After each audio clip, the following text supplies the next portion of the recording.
pero con la idea de ser un pronóstico, es decir, hacia dónde, qué anuncia esto, ¿no?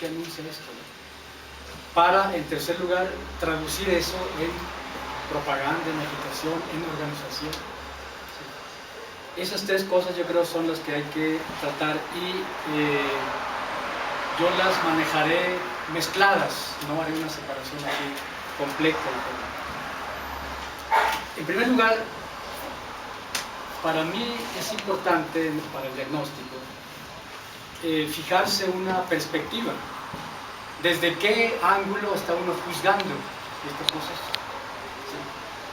¿Sí? Y la primera idea que yo tengo de que nos da una visión para este proceso es lo que ya he dicho. Es decir, en las distintas resistencias populares, y por cierto, por resistencia entendemos nosotros no las dificultades, sino las formas de actuar del pueblo defendiéndose de los ataques del poder. ¿Sí? A eso le llamamos resistencia. Digo por la idea que estaba acompañado de como si fueran dificultades. No, es decir, una resistencia político-electoral, una resistencia reivindicativa sectorial, una resistencia comunitarista, etc. Es decir, acciones que no son lucha. Distinguimos la palabra resistencia de lucha. Bueno, la lucha tiene un nivel más consciente, más organizado. Entonces, la idea de que en las distintas resistencias que el pueblo está llevando hoy, ¿sí?, no es la resistencia político-electoral la que está en la primera línea, no es, ¿sí?, sino que la resistencia político-electoral está, y yo digo que todavía sigue estando, en un cierto repliegue, dijéramos, en un cierto desencanto, en una cierta desorganización, dijéramos.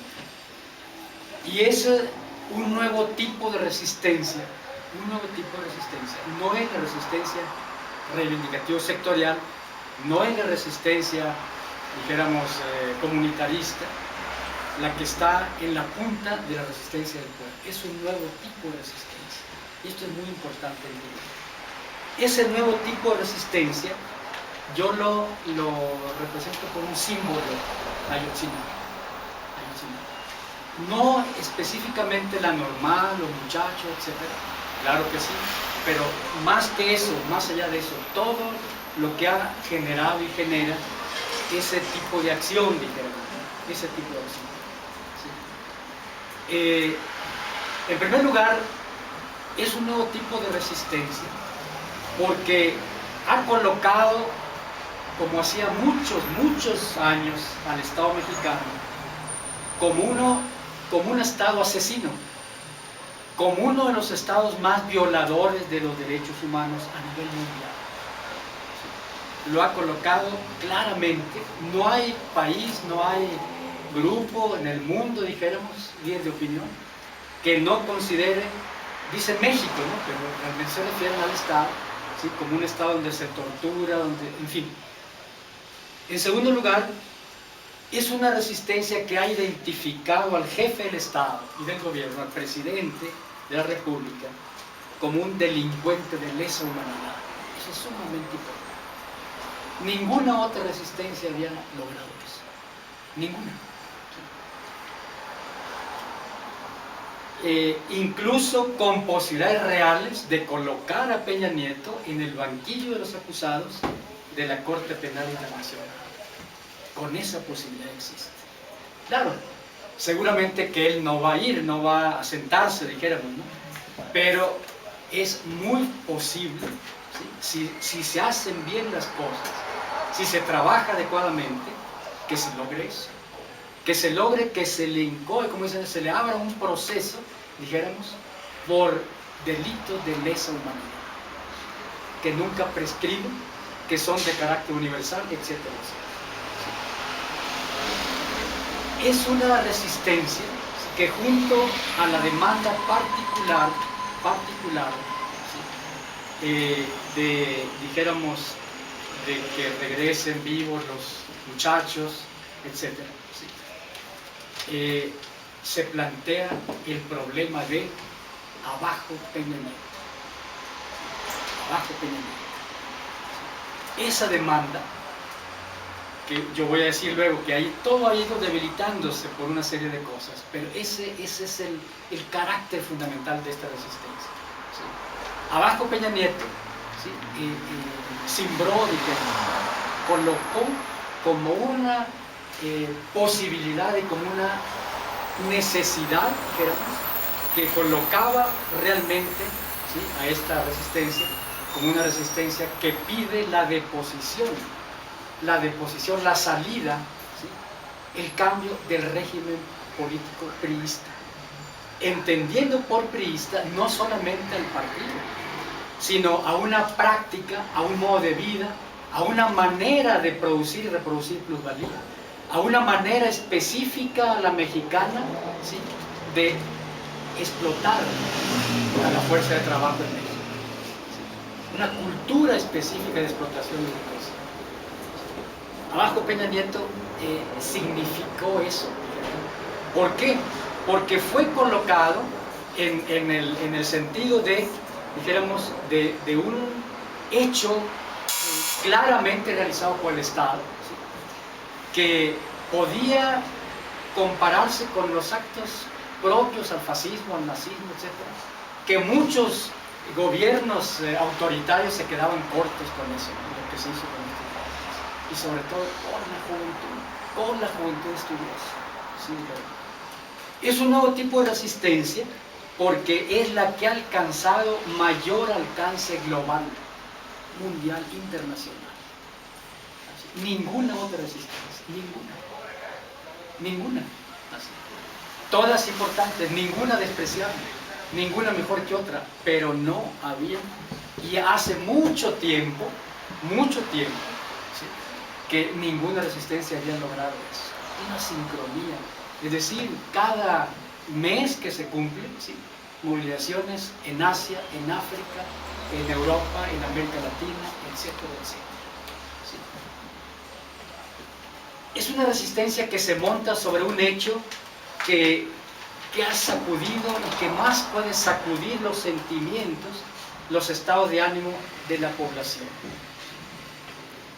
Efectivamente, cuenta con una dirección tal vez sectaria, tal vez, dijéramos, a veces imprudente en algunas cosas, cuando se pone a condenar a otras resistencias, y no estamos para andar condenando a ninguna resistencia, ¿sí?, pero es una dirección joven, ¿sí?, es una dirección cuyas cartas de presentación son la radicalidad, es decir, el sentido antipartidos políticos, el sentido antielectoral, ¿sí?, y que ha dado muestras de creatividad, por ejemplo, los viajes que han hecho al extranjero, mantener la realización de actos mensuales, se han quedado cortos, se les han propuesto cosas que no les han tomado en cuenta, como por ejemplo, abrir una especie de tribunal popular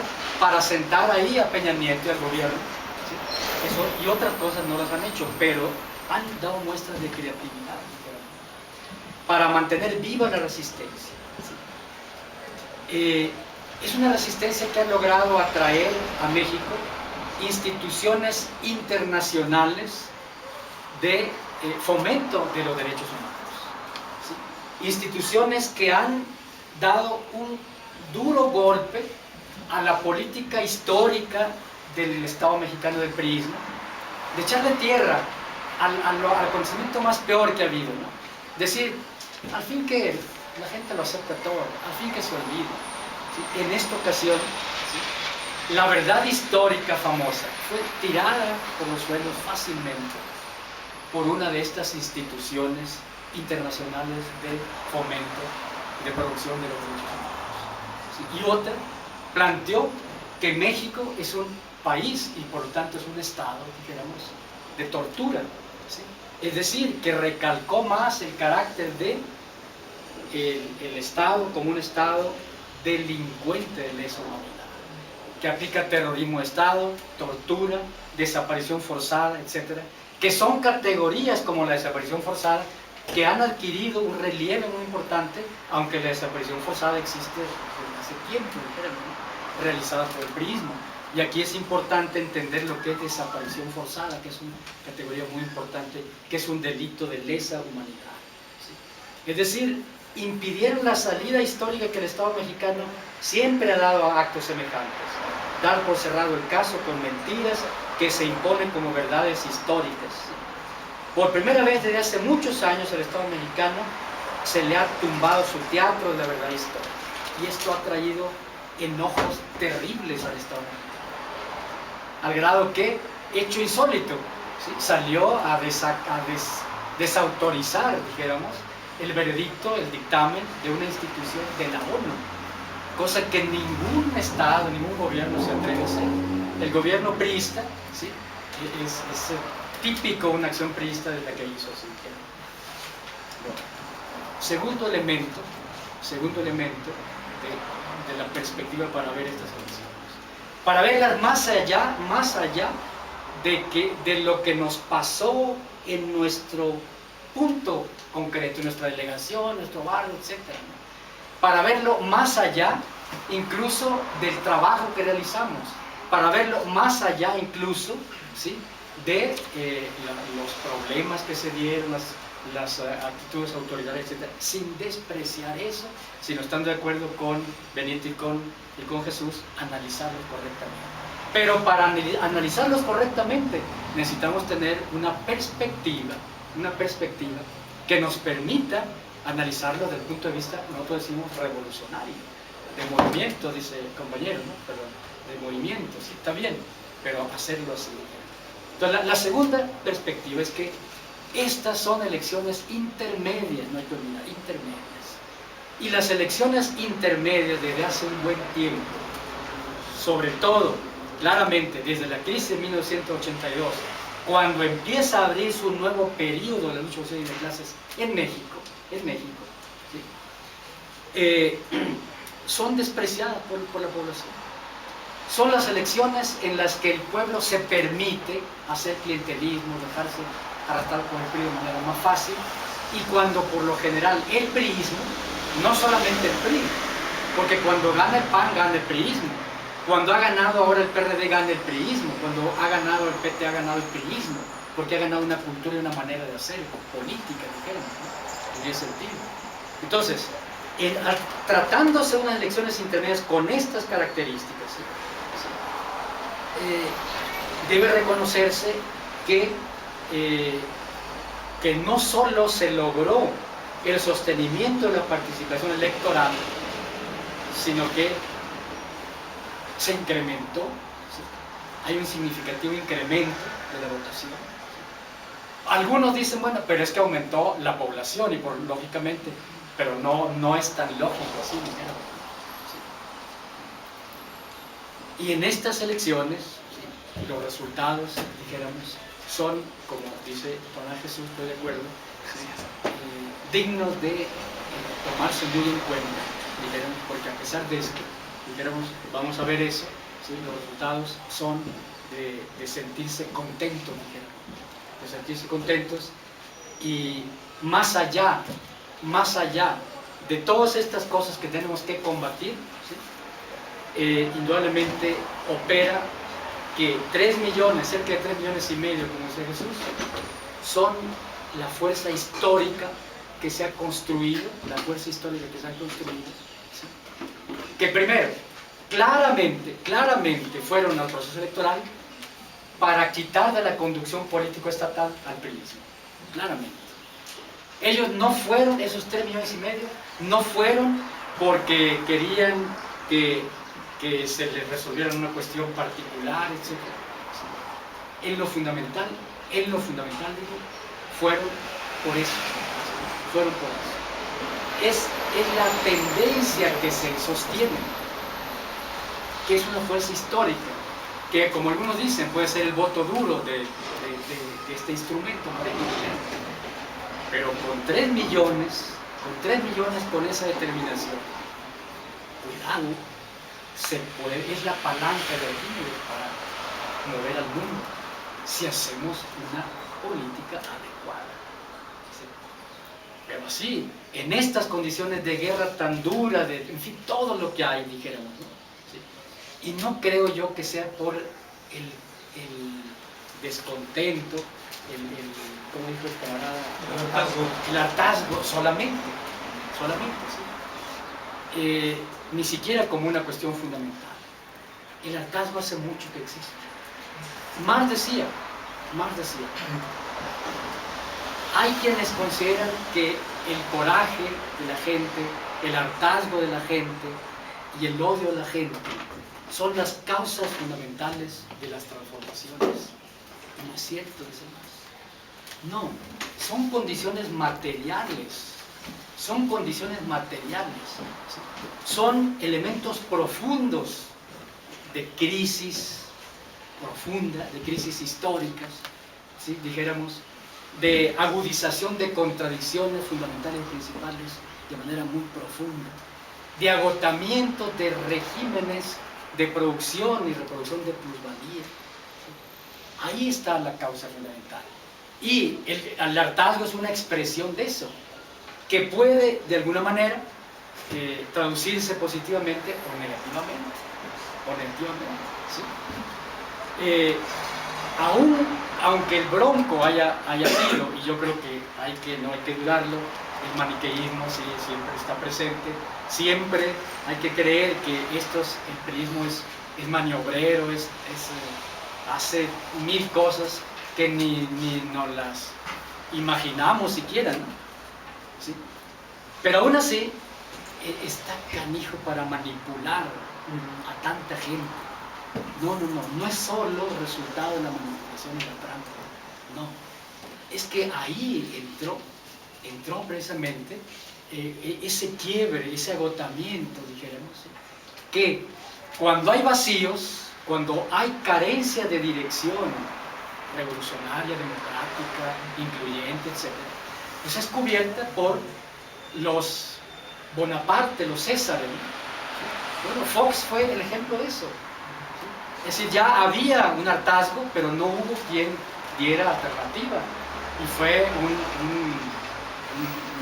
títere, no un títere, un Bonaparte, un así... Un bufón, muy bien. Así. Es el Buchanan de Ecuador, no sé si se acuerdan de ese ejemplo, ¿no? El loco le decían, ¿no? Es el Fujimori de Perú, ¿sí? Que entran así cuando hay vacío de poder. Bueno. Tercero, veo a estas elecciones también desde la perspectiva de la tesis que se viene manejando en nuestro colectivo, de lo que se denomina el prólogo y el epílogo del proceso de transformación revolucionaria. ¿Qué es un prólogo? Pues es el comienzo en un libro. ¿Y qué es el epílogo? Pues es el cierre, ¿no? Se cierra con el epílogo. Esto lo manejó Lenin. ¿Sí? Entonces, se plantea que no es el proceso electoral, no son las elecciones las que puede abrir un proceso de transformación, digamos, radical. No son las elecciones. Y lo estamos viendo. 3,5 millones, aún con ese carácter, no alcanzan para sacar de la conducción político-estatal al PRI. No alcanzan. ¿Sí? Como no alcanzaron 14 millones en su tiempo, no alcanzaron. Porque se necesita que el proceso electoral esté sostenido por algo que debe ser más popular, más apoyado en reivindicaciones más sentidas, más sociales, dijeron, más profundamente sociales. ¿Democráticas? No. Ambos pueden ser que democráticos o no en ese sentido, sino más de que la gente se mueva, dijeron, a partir no solo de conciencia, sino de sentimiento, de un deseo profundo que nace de la vivencia socioproductiva de la gente. Dijeron,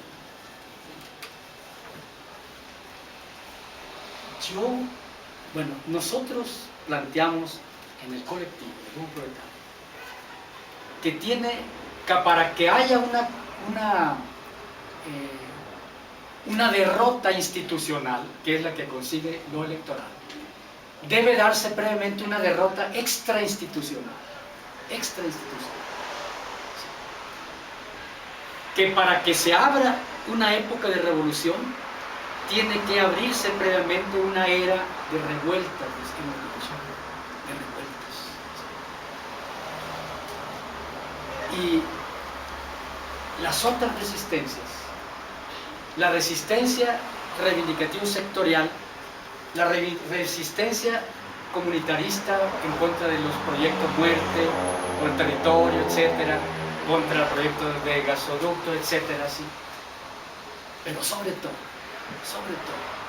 fundamentalmente, la resistencia de nuevo tipo, simbolizada por el Ayotzinapa, son las que anuncian, son las que contienen en potencia la posibilidad de construir esa resistencia capaz de abrir curso, de infringir una derrota extrainstitucional,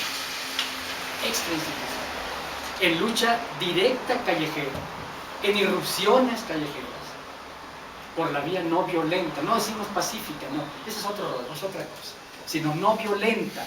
Usamos el concepto pacífico porque es el que se entiende más, pero para nosotros es diferente no violento a pacífico. Nosotros no somos pacifistas. Nosotros creemos que hay que impulsar la fuerza, el ímpetu de fuerza confrontadora del pueblo, pero eso no es violencia. La violencia viene del poder, es una cuestión que hay que estudiar. Aquí en el taller vamos a ver. Bueno, pero está en potencia,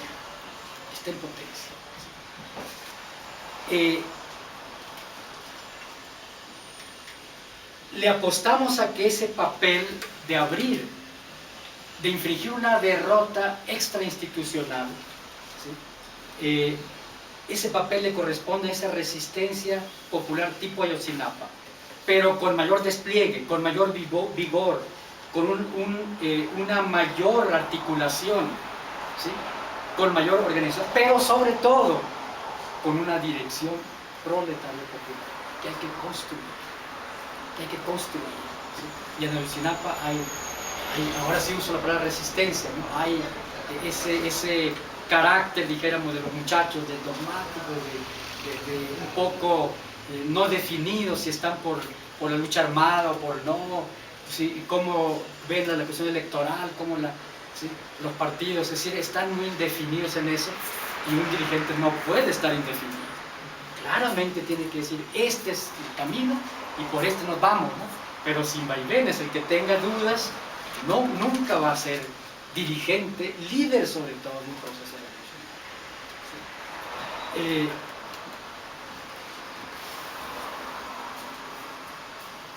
No será suficiente para desbancar a la conducción priista, pero sí para abrir curso, ¿sí? Y la que cerrará será la lucha político-electoral. Ese es el planteamiento, será el epílogo de la lucha política. Pero ahorita no puede jugar eso. Si nos fuéramos solo por la lucha político-electoral y no se desarrollara esa otra resistencia, nos pasaría lo que en Europa. Es decir, por los siglos de los siglos, que llegue el PSOE, y que crean los GAL y que se comporte igual o peor que el Partido Popular, la derecha, etc. Y estaríamos patinando. No. Esta es una tesis, dijéramos, nosotros en el 5º Congreso tenemos que analizarlo y resolver en definitiva. Ahorita es tesis o hipótesis. ¿En qué consistiría la derrota extrainstitucional? No consistiría en quitar de la conducción política estatal de México al PRI, no. Consistiría en, primero, que se lograra un cambio en la correlación de fuerzas, cuando menos lograr un equilibrio de correlación que hoy es profundamente desfavorable al pueblo, profundamente desfavorable, o si no profundamente muy desfavorable. Entonces el triunfo consistiría en eso, es decir, una acción, dijéramos, tan fuerte que cambie la correlación que se expresa en niveles de voluntad, de disposición, etcétera, etcétera. Segundo, ¿sí?, consistiría en provocar claramente una crisis de normatividad y de institucionalidad priista estatal mexicana. Una crisis. Una crisis. Es decir, que definitivamente las instituciones de justicia, las instituciones de producción de la ley, del derecho, el Congreso, que las instituciones ejecutivas, ¿sí?, desde la presidencia hasta el municipio, claramente se vean, ¿sí?, como instituciones, ¿sí?, que no pueden, ¿sí?, so pena de ser cambiadas radicalmente, ¿sí?, llevar a cabo una política en los 4 sentidos fundamentales que el Revolución Proletario visualiza. Es decir, en conseguir, ¿sí?, un reparto de la riqueza con sentido popular. Segundo, conseguir, ¿sí?, un proceso de políticas patrióticas que rompa con la dependencia del capital transnacional, que defienda los recursos naturales y que los ponga en favor y en manos del pueblo. Tercero, no podrán desarrollar a cabo, dijéramos, una política de derechos humanos, en la que el pueblo sea la fuerza determinante de la conducción de su vida, sino siempre mantendrán, ¿sí?, la represión, la desaparición forzada, la violación de derechos humanos, etc., a nivel de policía y a nivel de la presidencia. Y cuarto, no podrán desarrollar una política cultural, ideológica, de formación, sino es la política cultural de corrupción de la conciencia del pueblo. No podrán, entonces, que entre en crisis este andamiaje, ¿sí?, normativo e institucional priista en el sentido amplio de la palabra. Tercero, la derrota va a consistir en que se forje a través de pequeñas irrupciones, que aunque sean como las que dio el magisterio, la CENTE, ¿sí?, dio una lucha en la que al final pues mostró la cola, ¿no?, por no decir otra cosa, ¿no? ¿Sí? Es decir, se montaron para lograr su propio propósito, ¿sí? En cuanto le dijeron, sí, retiramos la evaluación, se desmovilizaron, dijeron, y pretenden movilizarse una vez que el Estado les dio el dedo a chupar, ya con atole o sin atole incluso, ¿sí? Nos dijo, ¿saben qué? Eso lo hicimos técnica y tácticamente, ya pasó la elección, entonces siempre sí les vamos a aplicar. Convocan alrededor de 5.000, vienen. Aún esas resistencias son respetables y nosotros no debemos de condenarlas. Sí, valorarlas correctamente, pero no ponernos a pelear contra ellas. Cada quien llega a Roma por sus caminos. Cada quien va a llegar a una confrontación radical por sus distintos caminos. Pero habrá otras resistencias, dijéramos, que tenemos que ayudar. ¿Sí? Y entonces, pequeños riachuelos que van creciendo, irrupciones. Desde que tomó posesión Peña Nieto, se dieron esas irrupciones, esa confrontación callejera. Nosotros decíamos en el rumbo, cuando menos, hagamos ejercicio cuando menos para aprender a correr, porque viene un momento en que va a haber confrontaciones callejeras y aquel que no sepa correr va a correr riesgo, porque la mitad de una cuadra va a quedar ahí sin algo. Crear un cerco político, ¿sí?, al gobierno que lleve a una profundización de la ilegitimidad, ¿sí?, que debilite su base social de apoyo, ¿sí?, que le desacredite más ante la opinión pública nacional e internacional, que le ate las manos represoras, usando la propia legalidad burguesa. Engels decía, hay que ahogar la burguesía, ¿sí?, con la propia legalidad burguesa.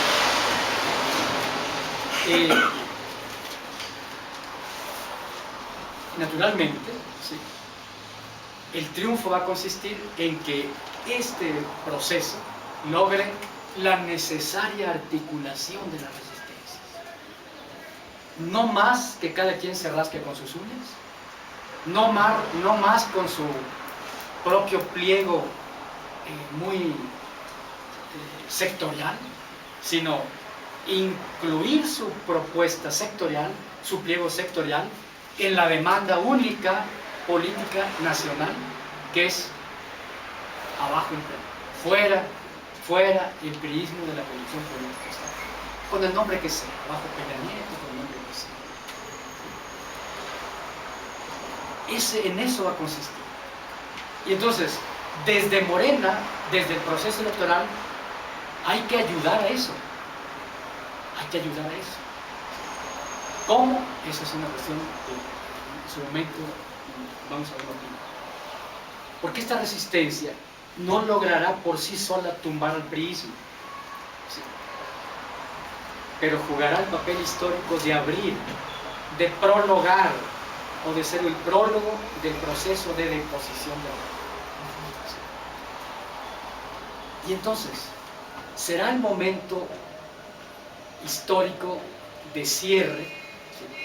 El momento de cerrar o de ser el epílogo, de dar el remate al proceso de poniendo al régimen priista mediante un claro e incuestionable triunfo electoral, ¿sí? Que por las masas combativas en la calle, ¿sí? Porque no solo las urnas, sino la gente en la calle,